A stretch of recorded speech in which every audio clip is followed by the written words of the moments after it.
ओम गुरुर्ब्रह्मा गुरुर्विष्णु गुरुर्देवो महेश्वरः गुरुसाक्षात् परं ब्रह्म तस्मै श्री गुरवे नमः।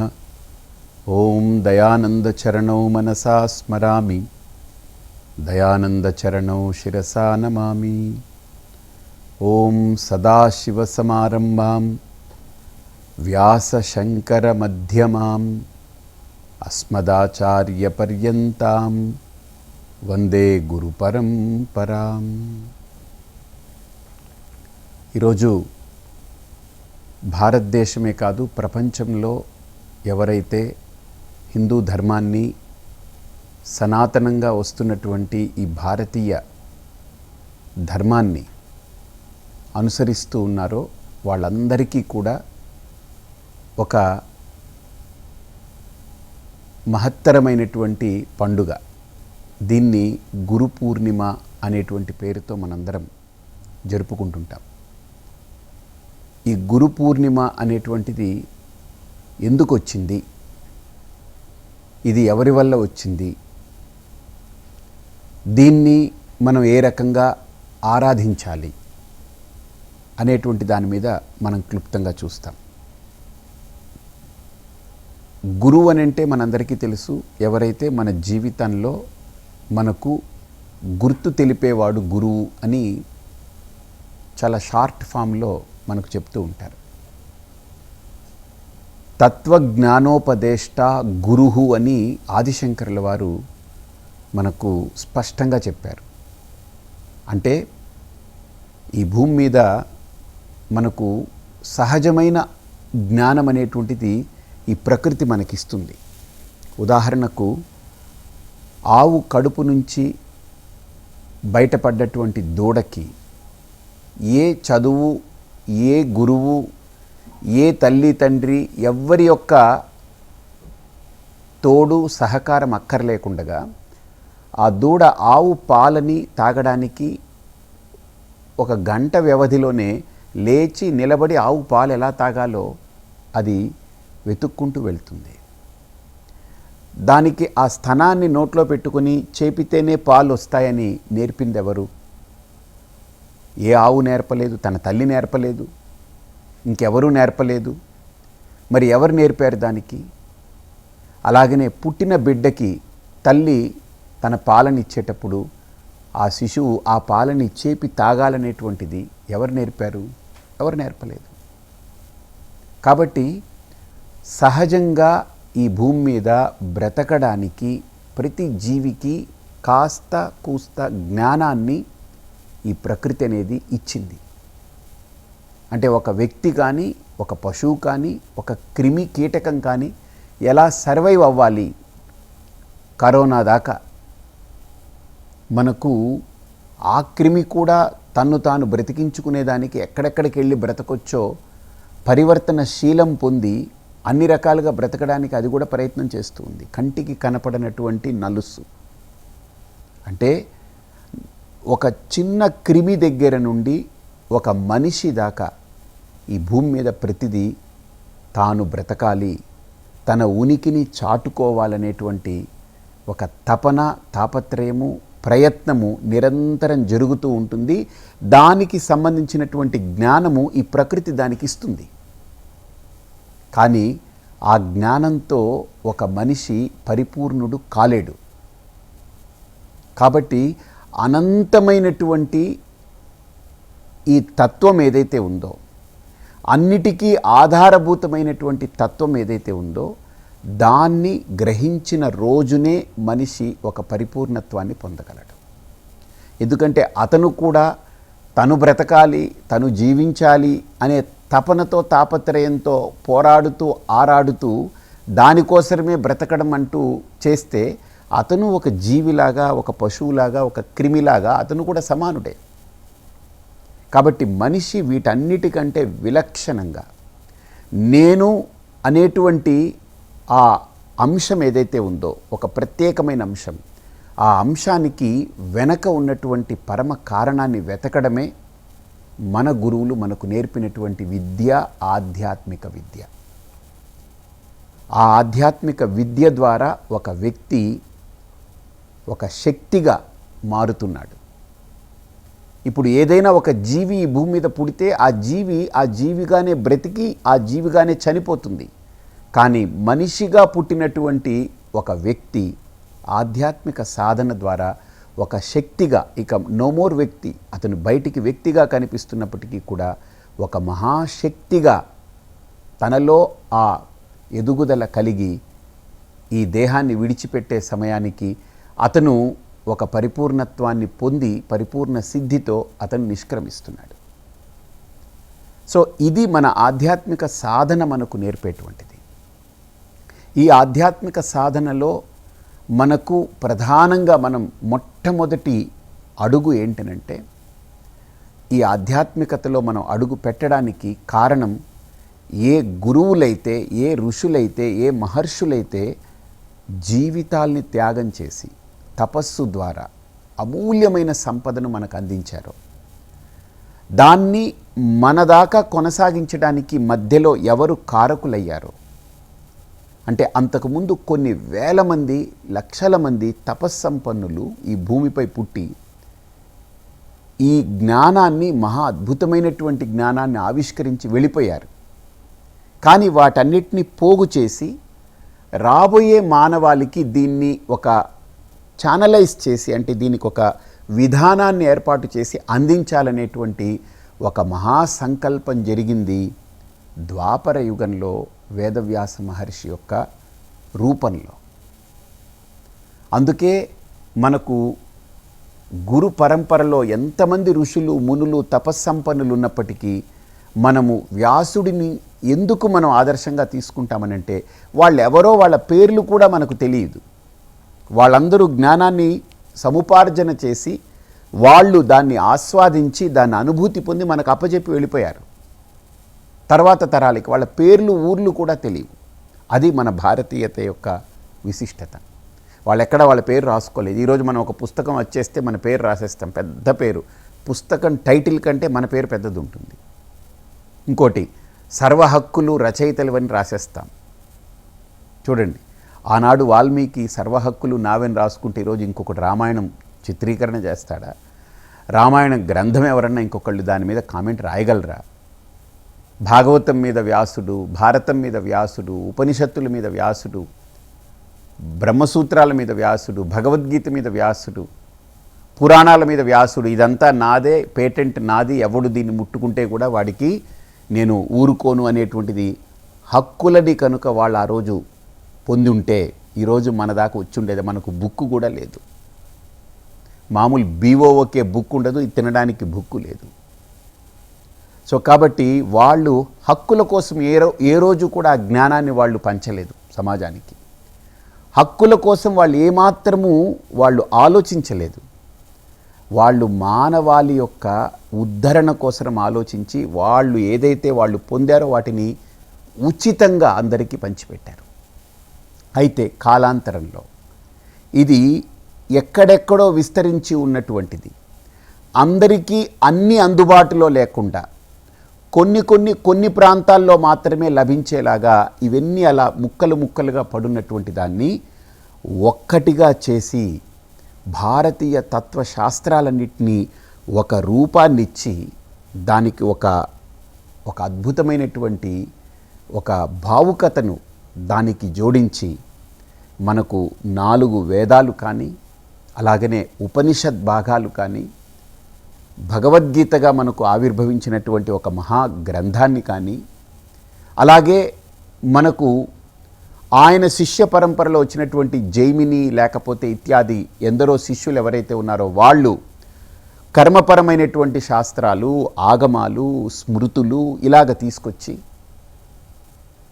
అలాగనే శాస్త్రాల రూపంలో వారికంటే ముందున్నటువంటి వాళ్ళు ఏవేవైతే మనకు అందించారో శిక్ష, కల్పము, వ్యాకరణము, నిరుక్తము, ఛందస్సు, జ్యోతిష్యం అనేటువంటిది ఇవన్నిటినీ కూడా మనకు అందించి, అలాగే మనకు ఏవేవైతే ఆగమాలు ఉన్నాయో ఆ ఆగమాలని కూడా మనకు ఒక సరైనటువంటి విధి విధానాల్లో పేర్చి, స్మృతులను పేర్చి, పురాణాలను ఆవిష్కరించి, దానికి ఉపపురాణాలని మన ముందు ఆవిష్కరించి, దానికి ఉపోప పురాణాలని కూడా మనకు అందించి సమస్తమైనటువంటి భారతీయ తత్వాన్ని ఒక అద్భుతమైన రూపం ఇచ్చి మనకు అందించినటువంటి వాంగ్మయ మూర్తి భగవాన్ వేదవ్యాస మహర్షి. వారు లేకపోయి ఉంటే ఈరోజు భారతీయ సంపద అనేది లేదు. మరొక గొప్ప విశేషం, ప్రపంచ దేశాల్లో ఉన్నటువంటి ఏ మతానికి సంబంధించినటువంటి గ్రంథం వాళ్ళకి ఏక గ్రంథం కదా, ఆ ఒక్క గ్రంథాన్ని మొత్తాన్ని చెరిపేస్తే వాళ్ళకి కంఠోపాఠం ఉండదు, వాళ్ళు మళ్ళీ దాన్ని తీసుకురాలేరు. కానీ భారతదేశం మీద ఎన్ని దాడులు జరిగి మన తాళపత్ర గ్రంథాలని కొన్ని అజభక్షితాలు అంటారంటే మేకలు జంతువులు తినేసే పోగా, కొన్ని చెదలు పట్టిపోగా, కొన్ని అలా కాలాంతరంలో కొట్టుకుపోగా, కొన్ని దాడులు దండయాత్రలు జరిగినప్పుడు దాన్ని దహించేయగా ఇవన్నీ పోయాయి. కానీ మన వైదిక సంస్కృతి ఇంకా బ్రతికుందనంటే దానికి కారణం ఆనాడు ఎవరైతే వేదం కోసరం పూర్తిగా అంకితమై వాళ్ళు 8 సంవత్సరాలు 10 సంవత్సరాలు గురుకుల వాసం చేసి వేదం మొత్తాన్ని కూడా కంఠోపాఠం చేసి వాళ్ళ గొంతుకలో నిలబెట్టుకున్నటువంటి ఆ వేద మూర్తులు భారతదేశం అంతా విస్తరించేశారు. వాళ్ళు కట్టెలనైతే కాల్చేస్తారు, దాన్ని ఎక్కడో పడేస్తారు, దాన్ని చించేస్తారు. కానీ మనిషి తన కంఠంలో పెట్టుకుని వేరే ఊరికి వెళ్ళిపోయాడు అనుకోండి, ఏం చేయగలరు? వాడి దగ్గర వేరే రూపంలో ఉంటే, గ్రంథ రూపంలో ఉంటే దాన్ని నాశనం చేయొచ్చు. కానీ కంఠోపాఠం అయి ఉంటే అది వాడి దగ్గర ఉందా లేదా అనేది కూడా వాళ్ళు కనిపెట్టలేరు. అలాగా ఆ రోజుల్లో మన భారతీయ సంస్కృతి మీద దాడి జరిగినప్పుడు వేదవ్యాస మహర్షి కాలం తరువాత దాన్ని కాపాడినటువంటి వేదమూర్తులు, గురువులు, అలాగనే గొప్ప గొప్ప యోగి పుంగవులు మన భారతీయ సంస్కృతిని కాపాడారు. వేదవ్యాస మహర్షి ఒకలా కాపాడితే వేదవ్యాస మహర్షి తర్వాత గురువులు, యోగి పుంగవులు, మునులు, తపస్సంపన్నులు ఈ వైదిక సంస్కృతిని, భారతీయ తత్వశాస్త్రాలని చాలా అత్యద్భుతంగా కాపాడుకుంటూ తీసుకొచ్చారు. కానీ ఈరోజు దాకా మనకు అందింది అనంటే, ఈరోజు మనం భారతీయ తత్వశాస్త్రాలను ఈరోజు ఎంతో సమున్నతంగా మనం ఆదరిస్తున్నాము అనంటే, ఈరోజు నేను ఏదైతే మాట్లాడుతున్నానో ఇది ఎవరిదనుకుంటున్నారు? ఇది మా గురువు గారిది, ఆయన ఉచ్చిష్టం. అది ఆయనది కాదు, వాళ్ళ గురువు గారు. అది ఆయనది కాదు, వాళ్ళ గురువు గారు. ఇలాగ గురువులని చూసుకుంటూ పోతే మా గురువు గారి నుంచి వాళ్ళ గురువు గారు, వాళ్ళ గురువు గారి నుండి ఆ గురువు గారు, అలాగ చూస్తూ పోతే శృంగేరి అనేటువంటిది దక్షిణామ్నాయ పీఠంగా ఏదైతే మనం ఈరోజు చూస్తున్నామో అది మూలంగా మా యొక్క గురు పరంపరలో సరస్వతి అనేటువంటి నామధేయం ఏదైతే ఉందో, దశనామి సన్యాస సంస్కారంలో సరస్వతి అనేటువంటి ఒక నామధేయం అంటే ఒక బిరుదు, అదొక పట్టం, అది మా అందరికీ వచ్చిందనంటే అది శృంగేరి జగద్గురువుల యొక్క అనుగ్రహంతో మాత్రమే వచ్చింది. అంటే ఆ విద్యను ఆర్జించినటువంటి వ్యక్తి ఆ గురు పరంపరలో ఆ సరస్వతి అనేటువంటి పట్టానికి అర్హుడవుతాడు. లైక్ బయట మనం పిహెచ్డి లేకపోతే ఆ స్కాలర్ అని ఏదైతే మనం పట్టాలు పొందుతామో, అలాగనే సరస్వతి అనేటువంటిది ఒక యోగ పట్టం అంటారు. అది ఊరికినే పేరు సరస్వతి అని పేరు పెట్టుకోవడం వేరు, అది వేరేగా వచ్చేస్తుంది. సన్యాసం తీసుకుంటే అది వచ్చేస్తుందేమో బహుశా, నాకు తెలియదు. కానీ దాని వెనక విద్య అనేటువంటి పరిశ్రమ జరగాలి. ఆ విద్వత్ అనేటువంటిది ఉంటేనే ఆ యోగ పట్టాకి దానికి ఒక వన్య వస్తుంది. అలాంటి పరంపరలో శృంగేరి అనేటువంటిది ఒక క్షేత్రం. చతురామ్నాయ పీఠాలని పెట్టినటువంటి మహానుభావుడు జగద్గురు ఆదిశంకరులు వారు. ఆయన వయస్సుని చూస్తే అసలు ఆశ్చర్యం. అన్ని 3 పదులు నిండి ఒక వ్యక్తి 3 పదులు నిండి 4వ పదిని చూడకుండానే ఆయన పూర్తిగా 30 ఏళ్ళు దాటి ముక్కుపచ్చలారన్నటువంటి ఆ రూపం భారతదేశాన్ని ఆసేతు సీతాచలం అంటే కన్యాకుమారి నుండి అటు కాశ్మీర్ వరకు, ఇటు అటక్ నుంచి కటక్ దాకా మొత్తం 4 దిక్కులని 3 సార్లు ఆయన పాదయాత్ర చేసి పర్యటన చేసి ఎక్కడెక్కడ భారతీయ సంస్కృతిని కాపాడాలో, భారతీయ తత్వాన్ని కాపాడాలో, ఇది భావి తరాలకు అందించాలో దానికి ఒక దార్శనికతతో వేదవ్యాస మహర్షి యొక్క ప్రేరణతో అటు బద్రీనాథ్లో జోషి మఠం అనేటువంటి పీఠాన్ని, గోవర్ధన పీఠమని, అలాగనే మనకు పూరీ పీఠమని, అలాగే మనకు క్రింద దక్షిణాంనాయ శృంగేరి పీఠమని మనకు చెప్తూ ఉంటారు. అలాగనే ఈ పరంపరలో ఆదిశంకరుల యొక్క పరంపరలోనే మనకు కంచి కూడా ఒకానొక పీఠమని పెద్దలు చెప్తూ ఉంటారు. మన పరమాచార్యుల వారి యొక్క పీఠాన్ని మనం చూస్తుంటాం. ఈరోజు మనందరికీ శంకర విజయేంద్ర సరస్వతి స్వామి వారు మనకు అక్కడ ఈరోజు ఆ పీఠాధీశులుగా వారు ఉన్నారు. ఈ 4 ప్రధానంగా చతురామ్నాయ పీఠాల్లో మనమందరం కూడా ఈరోజు శృంగేరి దక్షిణామ్నాయ పీఠానికి చెందినటువంటి వాళ్ళంగా, ప్రత్యేకించి భారతీ తీర్థస్వామి వారు ఇప్పుడు దక్షిణామ్నాయ పీఠమైనటువంటి శృంగేరికి జగద్గురువులుగా వారు ఉంటున్నారు. వారి యొక్క పరంపరలో తదనంతరం వచ్చినటువంటి వారి శిష్య పరమాణువుల్లో అత్యంత వరిష్ఠులు గరిష్ఠులైనటువంటి వారు విధుశేఖర భారతీ తీర్థస్వామి వారు, విధుశేఖర తీర్థస్వామి వారు. వారి యొక్క ఈరోజు అడుగుజాడల్లో వారిద్దరి యొక్క అనుగ్రహంతో శృంగేరి అనేటువంటిది రాబోయే కొన్ని తరాలకి అజరామరంగా నడిచేటువంటి ఒక ప్రాతిపదిక నడుస్తుంది. ఇలా ఉత్తరాన, దక్షిణాన, తూర్పున, పడమరన గోవర్ధన పీఠం, పూరీ పీఠం, గోవర్ధన పీఠం పశ్చిమాన, పూరీ పీఠాన్ని తూర్పున, ఉత్తరాన జోషి మఠమని, దక్షిణాన శృంగేరి పీఠమని 4 చతురామ్నాయ పీఠాలను ఏర్పాటు చేసినటువంటి ఒక అద్భుతమైనటువంటి చరిత్ర ఆవిష్కరణ జరిగింది జగద్గురు ఆదిశంకరుల వల్ల. ఎందుకని అడగొచ్చు. మీరు ఈ పీఠాలని చూస్తే సరిగ్గా సముద్రపు ఒడ్డున కానీ మన భారతదేశం సరిహద్దుల్లోనే ఉంటాయి ఇవన్నీ కూడా ఇంచుమించు. ఎందుకనంటే భారతదేశపు సరిహద్దులని దాటి లోపలికి ఏ ఇతర పాషండ మతాలు కానీ, ఇతర అవైదిక మతాలు కానీ, భారతీయ తత్వాన్ని వ్యతిరేకించేటువంటివి కానీ సాహసం చేసి రాకూడదనేటువంటి ఒక దీర్ఘమైన దార్శనికతతో సుమారు మనకు 1200 సంవత్సరాల క్రితం ఈ పీఠాల యొక్క ఏర్పాటు జరిగిందనంటే, can you imagine, is there anybody on this earth, ఈ భూమి మీద మరొక రూపం అలాంటిది ఎక్కడైనా ఉందా? మరొక తేజపిండం ఎక్కడైనా ఉందా, కనపడుతుందా? చెప్పుకోలేంది. అలాంటి ఆదిశంకరుల వారికి ముందు ద్వాపర యుగంలో భగవాన్ వేదవ్యాస మహర్షి అంత కఠోరమైనటువంటి తపస్సుతో, పరిశ్రమతో ఎక్కడెక్కడో చెదిరిపోయినటువంటి మన భారతీయ తత్వాన్ని ఒకటిగా చేసి ఇయం భారతీయ సంస్కృతి అని మనందరికీ భారతీయ సంస్కృతిని, భారతీయ తత్వాన్ని, భారతీయ మూలాల్ని మనకు గ్రంథస్థం చేసి ఒక వాంగ్మయంగా మనందరికి అందించినటువంటి వాంగ్మయ మూర్తి పుంభావ సరస్వతి వేదవ్యాస మహర్షి. ఆయన జీవితం మొత్తం దీనికే త్యాగమైంది. ఆయన లేకపోయి ఉంటే భారతీయత అనేది లేదు. భారతదేశం ఉండొచ్చేమో, ఉండుంటుంది, కానీ భారతీయత లేని భారతదేశం అయి ఉండేది.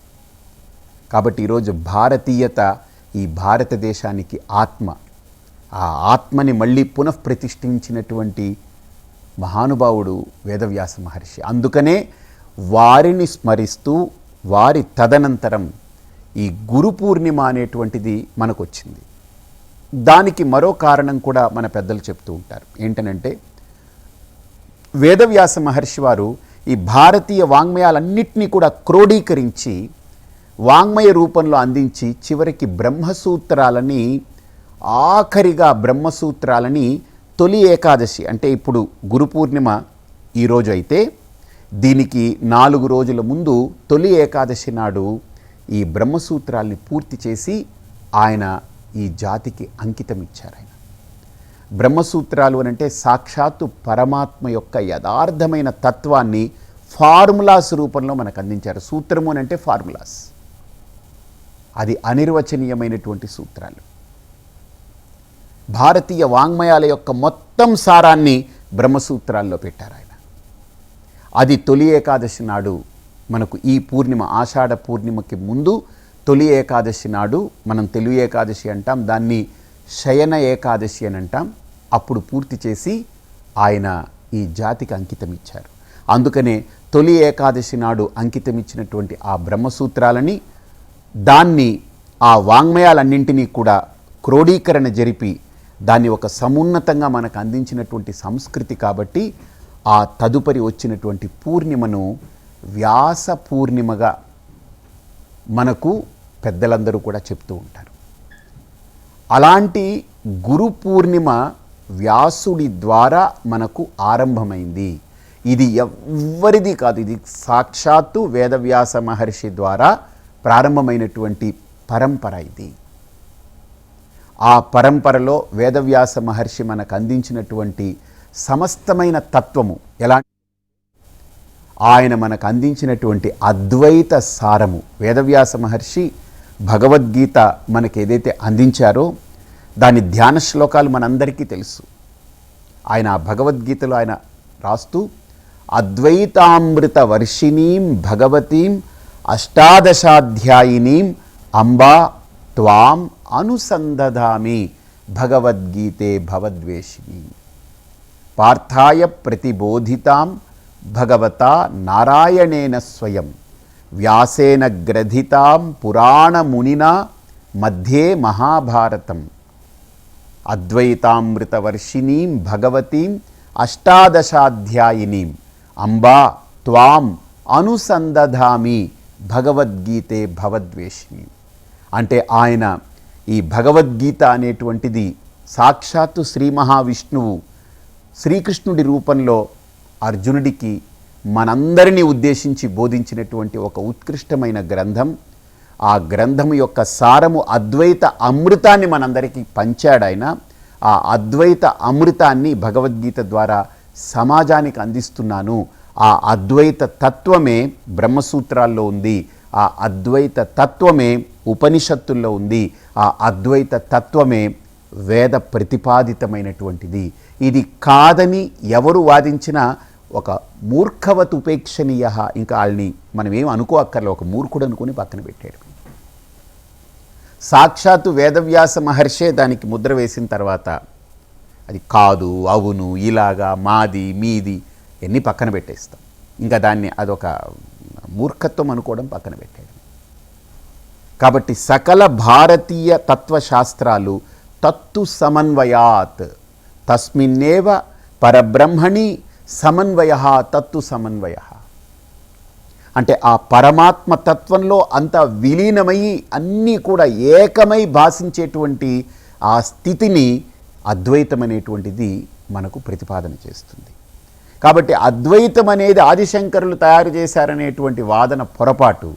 అద్వైతం అనేటువంటి భావుకతని, అద్వైతం అనేటువంటి అమృతత్వాన్ని శంకరుల వారు మళ్ళీ వేదవ్యాస మహర్షి తదనంతరం ఆ పరంపరలో వారు ఈ సమాజానికి, సమస్త మానవాళికి అందించి, నువ్వు పరమాత్మ కంటే అభిన్నము, పరమాత్మ యొక్క తత్వమే నీవని యథార్థంగా ఆవిష్కరించి చూపినటువంటి మహోన్నతమైన వ్యక్తిత్వం జగద్గురు ఆదిశంకరుల వారిది.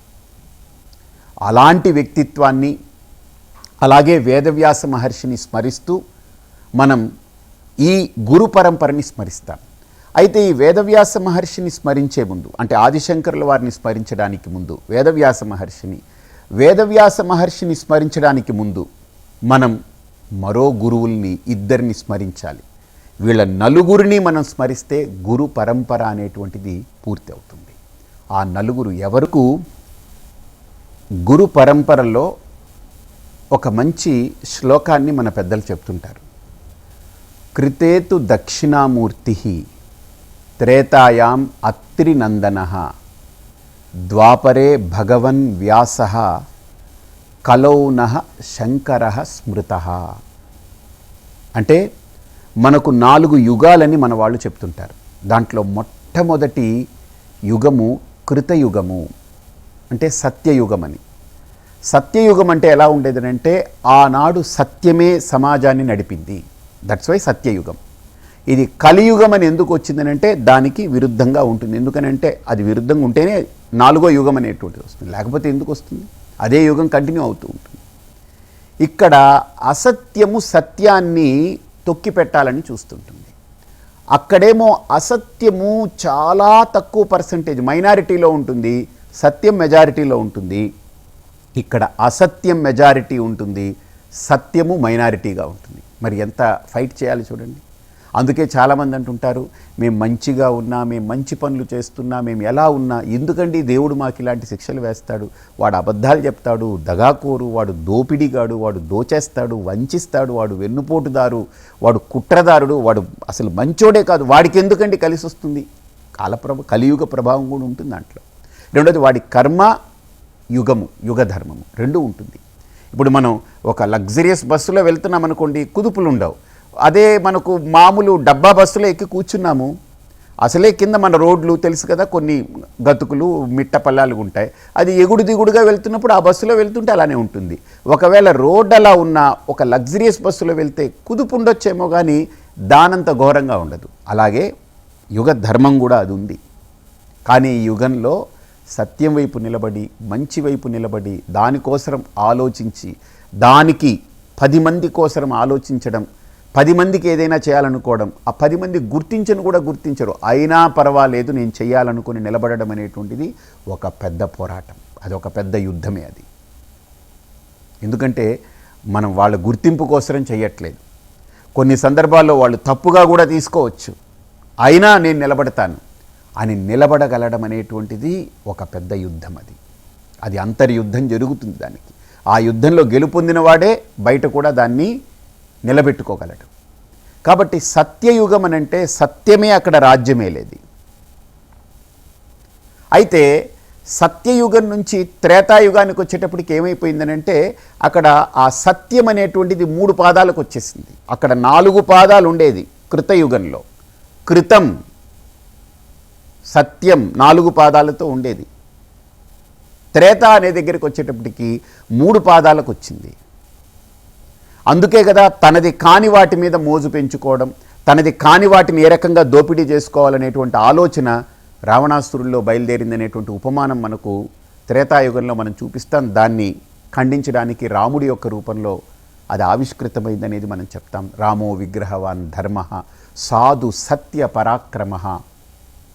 అలాగనే ద్వాపర యుగానికి వచ్చేటప్పటికి అంటే 3 నుంచి మళ్ళీ 2కి వచ్చేసింది. కలియుగానికి వచ్చేటప్పటికి ఇందాక చెప్పాను కదా, మైనారిటీ సత్యం ఒక పాదానికి వచ్చింది. ఇక్కడ సత్యం అనేది ఉండకుండా పోదు, సత్యం ఉంటుంది, మైనారిటీ అవుతుంది. కానీ ఇక్కడ 3 వంతులు అసత్యం, 1 వంతు సత్యం ఉంటుంది. దీన్ని జయించాలని చూస్తుంటుంది అసత్యం, కానీ ఎప్పటికీ అసత్యం గెలవదు. కష్టాలు ఉండొచ్చు సత్యం పక్షాన, సత్యం పక్షాన కలియుగంలో కొన్ని ఇక్కట్లు రావచ్చు, కొన్ని కష్టాలు రావచ్చు, ఇబ్బందులు రావచ్చు, కానీ అల్టిమేట్లీ సత్యం అనే దానికి ఉండే ఒక శాంతి, ఒక విజయము, లోపల మనోధైర్యము వీటికి ఉండవు. ఈ కుళ్ళు, కుట్రలు, కుతంత్రాలు, అది ఇది వెనక ముందు పైన క్రింద అటు ఇటు అన్నీ కూడా తయారు చేసుకుని గందరగోళం చేసుకుని ఊబిలో దిగేటువంటి వ్యవస్థ ఈ కలియుగంలో అసత్యానిది. అనుకుంటుంది నేను తాత్కాలికంగా ఏదో సాధించానని, కానీ అది ఊబిలో కూరుకుంటుంది అనేది ఎవరికీ తెలియదు. అందుకనే కలియుగము పరిసమాప్తి అవుతున్నటువంటి సంధి సమయంలో కృతయుగం ప్రారంభమవుతూ అక్కడ మళ్ళీ సత్యం 4టికి 4 పాదాలుగా ఉంటుంది. అక్కడ అసత్యం అనేటువంటిది చాలా మైనారిటీ, అసలు కనపడని స్థితిలో ఉంటుంది. అందుకనే సత్యయుగంలో ఋషులందరూ కూడా సత్యమే లక్ష్యంగా బ్రతికారు.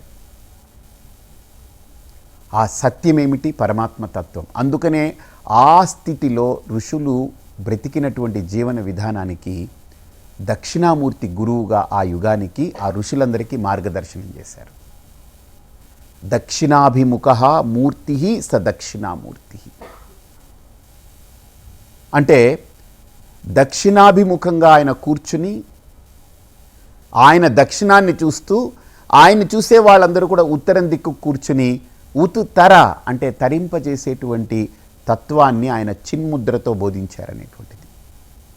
మౌన వ్యాఖ్య ప్రకటిత పరబ్రహ్మ తత్వం యువానం వరిశిష్టాంతే వసద్ ఋషిగణై ఆవృతం బ్రహ్మనిష్టై ఆచార్యేంద్రం కరకలిత చిన్ముద్రమానందరూపం స్వాత్మారామం ముదితవదనం దక్షిణామూర్తి మీడే. దక్షిణామూర్తి యొక్క ఆ చిన్ముద్ర మౌన స్వరూపంలోనే ఆ ఋషులు తత్వాన్ని పొందగలిగారని. సత్యయుగం నుంచి త్రేతాయుగానికి వచ్చింది. త్రేతాయుగంలో అసత్యం అనేది ఒక పాదానికి మొలిచింది, ఎదిగింది.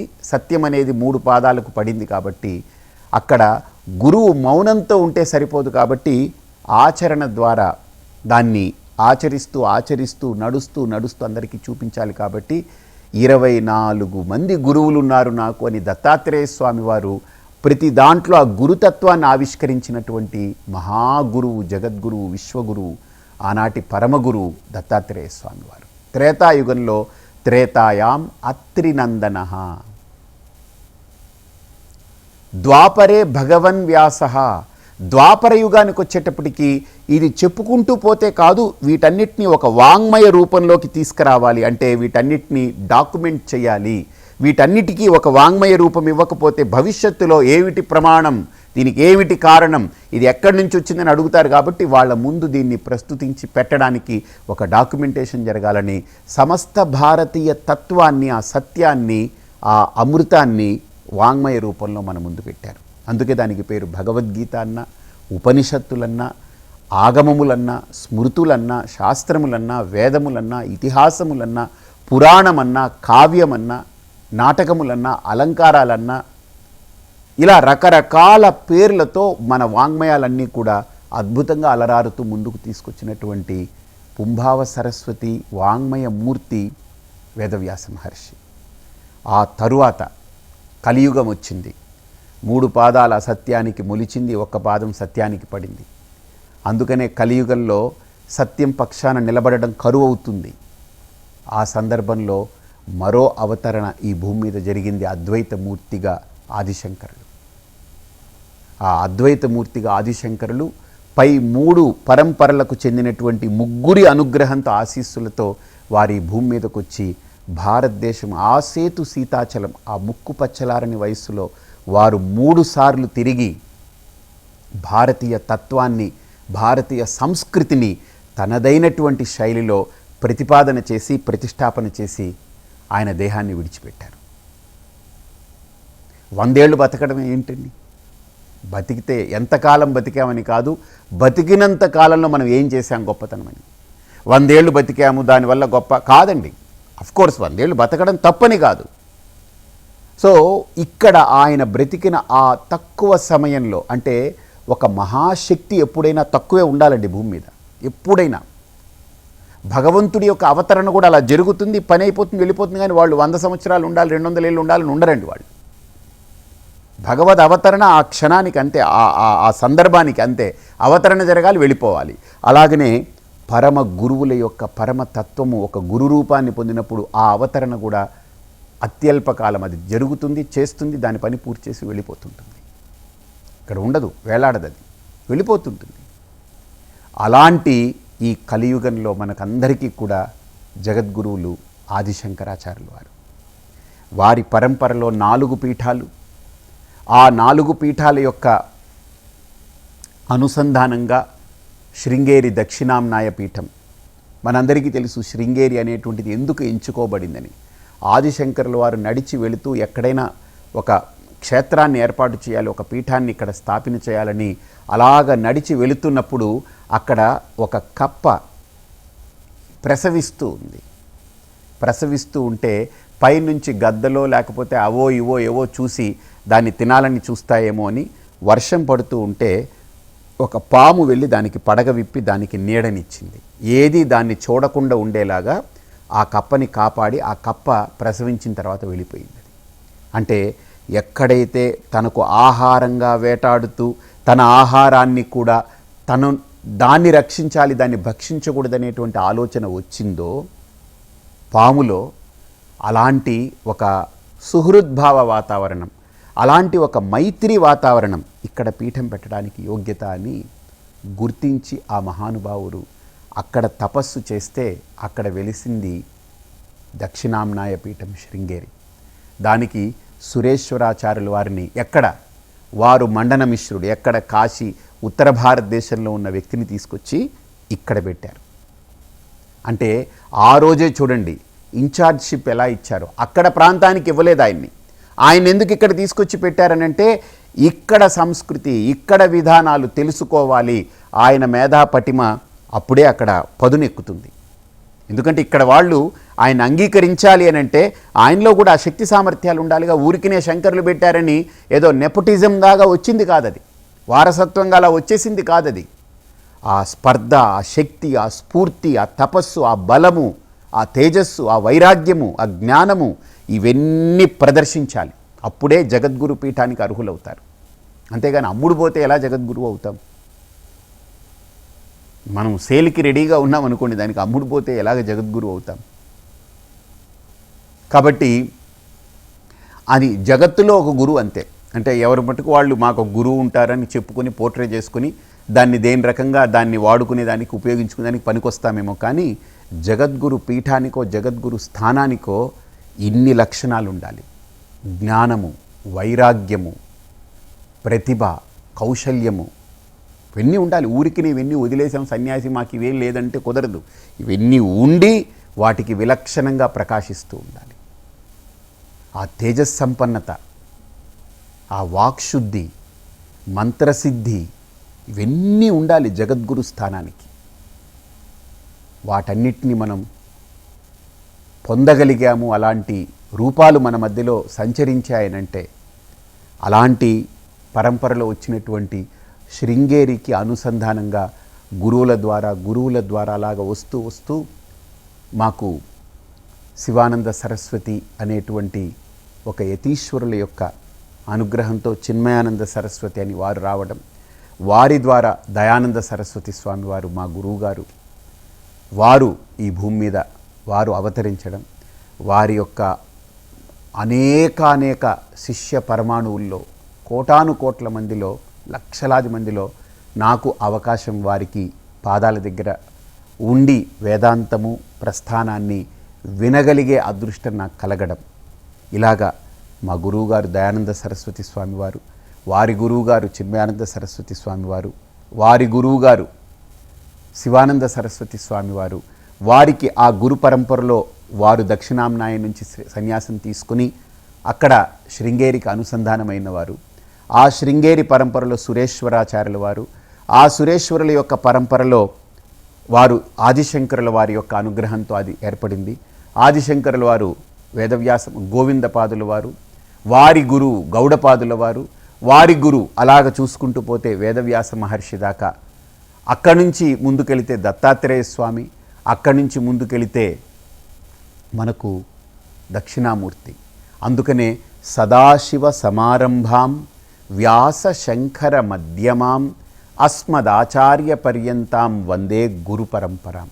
అంటే ఈరోజు కేవలం విద్య మాత్రమే కాదు, కేవలం సన్యాసం మాత్రమే కాదు, చెప్పుకునేదానికి ఇదిగో నా గురు పరంపర ఇది ఇలా ప్రారంభమైంది, ఇంతమందితో నా గురు పరంపర ఉంది, నా వెనక ఇంత శక్తి ఉంది అని చెప్పుకునేదానికి ఒక యోగ్యతనిచ్చినటువంటి మా గురువుగారిని ఈరోజు వ్యాస పూర్ణిమ నాడు స్మరిస్తూ వారిలో ఇంతమంది గురువుల్ని నేను చూసుకోగలిగేటువంటి అవకాశాన్ని కల్పించారు. వారు ఏదో ఊరికి ఎవరో వచ్చారు, ఏదో సన్యాసం ఇచ్చారు, తీసేశారు, పట్టేశారు, అలా ముంచారు, ఏదో పేరు పెట్టారు, తోలేశారు అనేటువంటిది కాకుండా ఒక విధి విధానాలతో నాకు అదృష్టం, నా భాగ్యం ఏంటనంటే సరిగ్గా నాకు 16 ఏట నేను మా గురువుగారిని దర్శించడం, తల్లి యొక్క అనుమతి అక్కడి నుంచి గురువుగారికి ఉత్తరం ద్వారా రావడం, వారి పాదాల దగ్గర నేను అక్కడి నుంచి కొనసాగడం, అప్పటి నుంచి ఇప్పుడు 48 ఏళ్ళు అంటే ఈ 32 సంవత్సరాలు వారి యొక్క పూర్తి వారు అందించిన ఆ జ్ఞానము, వారు అందించినటువంటి ఆ తపోబలము, వారు అందించినటువంటి ఆధ్యాత్మిక సాధన, వాటన్నిటినీ కొనసాగిస్తూ నడుపుకుంటూ వాటిని చేయగలుగుతూ నిలబడగలిగామనంటే ఇది ఈ వ్యక్తి యొక్క ప్రతిభ కాదు. దీని వెనక ఏ శక్తి అయితే నడుపుతుందో అది గురు పరంపర. ఆ గురు పరంపర అనేటువంటిది ఒక ఉత్కృష్టమైనటువంటి పరంపర. అలాంటి గురు పరంపర లభించినందుకు నా జీవితం ధన్యంగా భావిస్తున్నాను. అలాగనే మీరందరూ కూడా ఎంతమంది అయితే ఒక గురువుని, ఆ గురు పరంపర ఉన్నటువంటి విధానాన్ని గౌరవిస్తూ అద్వైత తత్వామృతాన్ని మీరు ఆస్వాదిస్తూ మీరు మీ యొక్క ఆధ్యాత్మిక సాధన ద్వారా మీరు ముందు ఒక్కొక్క అడుగు వేస్తూ ఆధ్యాత్మిక సాధన ద్వారా మీరు ఆ ప్రగతిని సాధించాలని నేను ఎప్పుడూ చెప్తూ ఉంటాను కదా. ఆ భావశుద్ధి, దేహశుద్ధి, ఇది రెండూ మనం సాధిస్తే ఆత్మసిద్ధి జరుగుతుందని, ఖచ్చితంగా ఆ దేహశుద్ధి, భావశుద్ధి అనే రెండు మెట్లని మనం ఎక్కగలిగితే, ఆ రెండో మెట్టు కూడా మనం ఎక్కగలిగితే ఖచ్చితంగా ఆత్మసిద్ధి అనేటువంటి లక్ష్యం మనకు ఆవిష్కృతమవుతుందని మనస్ఫూర్తిగా దాన్ని గుర్తిస్తూ, ఈ గురు పూర్ణిమ సందర్భంగా, వ్యాస పూర్ణిమ సందర్భంగా, దీన్ని వ్యాస పూర్ణిమ అని కూడా అంటారు, లేదా గురు పూర్ణిమ అని కూడా అంటారు. గురు పౌర్ణమి కాదు, గురు పూర్ణిమ. పౌర్ణమి అనేటువంటిది పదం కాదు, అది దుష్ట ప్రయోగం. అది పూర్ణిమ అనేటువంటిదే అది సత్ప్రయోగం. అది కాబట్టి గురు పూర్ణిమ అలాగే వ్యాస పూర్ణిమగా దీన్ని మనం ఈరోజు జరుపుకుంటున్నాం. దానికి ఆ గురువులందరి యొక్క అనుగ్రహం చూడండి. మన వెనకాల చూస్తే ఎంతమంది గురువుల్ని మనం దర్శించుకుంటున్నాము. స్వామి వివేకానందుడు కూడా మనం వారిని గుర్తించకపోయినా, వారి సమయంలో మనం పుట్టలేకపోయినా, మనకంటే ముందు తరాలు అంటే 100 సంవత్సరాల క్రితం వారి భూమి మీద నడయాడి యావత్ ప్రపంచానికి అద్వైతమనే అమృతాన్ని పంచిపెట్టి వెళ్ళిపోయారు. ఎవరైనా ఈ భూమి మీదండి అద్వైతం అనే సిద్ధాంతాన్ని పట్టుకొని దాన్ని అనుభూతి పొంది పంచిన వాళ్ళు చరిత్ర పుటల్లో నిలబడిపోతున్నారు. ఇది సత్యం. ఐన్స్టీన్ లాంటి మహాతత్వవేత్త కూడా ఆఖరికి అద్వైతం అనేటువంటి ఫార్ములానే వారు మనకు చెప్పారనేటువంటిది మనం వింటుంటాం. అందుకనే వారి గురించి నేను ఎప్పుడు మాట్లాడుతున్నా, వారి ఆఖరి దశలో వారు మాట్లాడినటువంటి మాటలన్నీ కూడా ఎంతో ప్రభావితం చూపుతుంటాయి, ఎంతో ప్రభావం చూపుతాయి. కాబట్టి మహానుభావులు ఎవరైనా చిట్ట చివరికి వాళ్ళ యొక్క ప్రస్థానం అద్వైతం దిశగా సాగుతుంది. అలాంటి అద్వైత పరంపరను మనకు అందించినటువంటి గురువులందరికీ నమస్కరిస్తూ, గురు పూర్ణిమ సందర్భంగా మీ అందరికీ ఆ గురువుల అనుగ్రహం లభించాలని మనస్ఫూర్తిగా కోరుకుంటూ స్వస్తి.